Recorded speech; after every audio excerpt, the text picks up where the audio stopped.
Assalamualaikum warahmatullahi wabarakatuh. Hai teman-teman semuanya, jumpa lagi dengan saya Ais. Kali ini saya akan menjelaskan tentang wudu sholat di waktu haid. Teman-teman semuanya, sebenarnya ketika kita sedang haid, kita tidak wajib mengkudu sholat yang kita tinggalkan selama haid tersebut. Namun ada beberapa sholat yang wajib dikodo, yaitu sholat yang berhubungan dengan waktu mulai datangnya haid dan waktu mulai berhentinya darah haid. Nah, yang pertama kita bahas dulu tentang wudhu sholat yang berhubungan dengan waktu mulai datangnya haid. Jika kita haid di waktu zuhur, sedang kita belum mengerjakan sholat duhur tersebut, maka nanti ketika kita suci kita wajib mengqadha sholat duhur tersebut, tapi tidak wajib mengqadha sholat asar. Meskipun sholat duhur ini bisa dijamak dengan sholat asar. Kemudian jika haid di waktu asar dan kita belum sempat mengerjakan sholat asar, maka nanti kita wajib mengqadha sholat asar tersebut saja dan tidak wajib mengqadha sholat duhur. Meskipun sholat asar ini bisa dijamak dengan sholat duhur. Kemudian selanjutnya, jika haid di waktu maghrib dan kita belum mengerjakan sholat maghrib, maka kita hanya wajib mengqadha sholat maghrib saja tanpa harus mengqadha sholat isya. Meskipun sholat maghrib ini bisa dijamak dengan sholat isya. Dan jika haid datang di waktu isya dan kita belum mengerjakan sholat isya, maka nanti kita pun hanya wajib mengqadha sholat isya saja. Meskipun sholat isya ini bisa dijamak dengan sholat maghrib. Kemudian jika haid ini datang di waktu subuh dan kita belum mengerjakan sholat subuh, maka nanti kita hanya wajib mengqadha sholat subuh saja.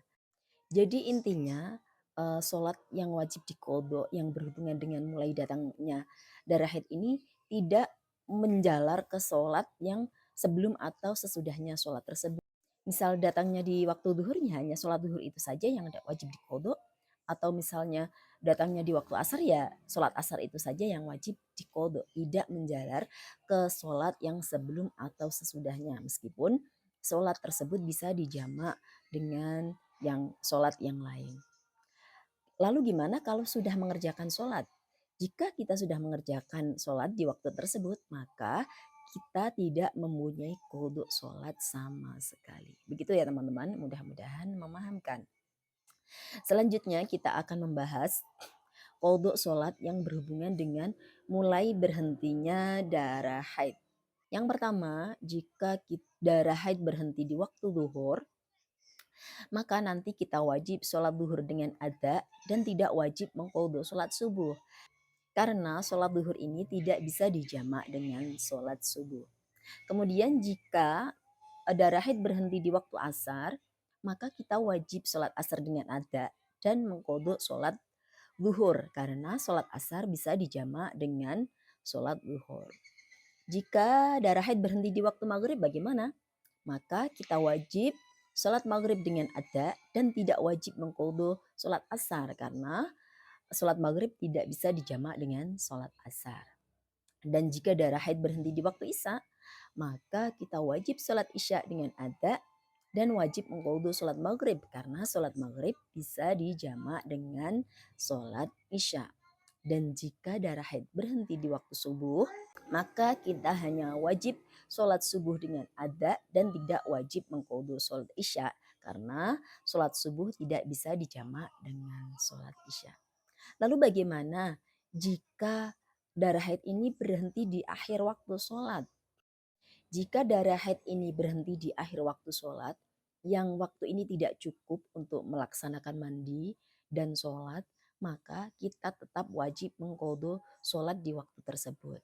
Misalnya, berhenti haid di akhir waktu duhur, maka nanti kita wajib mengqadha sholat duhur tersebut. Atau berhenti di akhir waktu asar, menjelang maghrib ini haid baru berhenti, sehingga tidak cukup untuk melaksanakan mandi dan sholat asar. Maka nanti wajib mengqadha sholat asar dan mengqadha sholat duhur.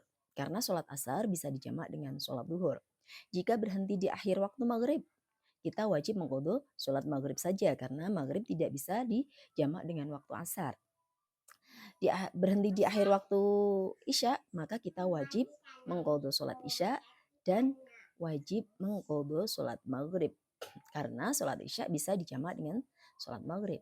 Jika berhenti di waktu subuh, jika berhenti di akhir waktu subuh, maka kita hanya wajib mengqadha sholat subuh saja. Begitu ya teman-teman, mudah-mudahan memahamkan.